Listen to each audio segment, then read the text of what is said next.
យើងនិយាយថាពាក្យ CBC នោះតាមពិតពាក្យពេញ Credit Bureau Cambodia បើយើងនិយាយខ្មែរបានថាការិយាល័យឥណទានកម្ពុជាតាមពិតវាគឺជាកន្លែងមួយដែលធ្វើការប្រមូលគ្រប់គ្រងនិងបែងចែកព័ត៌មានឥណទាននៅក្នុងប្រទេសយើងទាំងមូលបាទអញ្ចឹងបានថាម៉េចបាទថាគ្រឹះស្ថានធនាគារនិងហិរញ្ញវត្ថុទាំងអស់គឺគាត់បានផ្ដល់ព័ត៌មានហ្នឹងមកឲ្យ CBC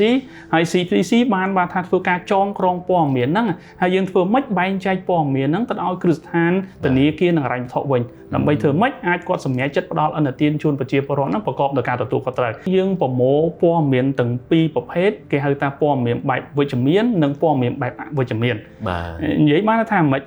យើងកត់ត្រាព័ត៌មានទាំងថាតើអតិថិជនមួយហ្នឹងគឺគាត់ខ្ចីចំនួនប្រមាណគាត់ខ្ចីយកទៅធ្វើស្អីខ្លះហើយការបង់សងប៉ុនគាត់របៀបមិនដែរ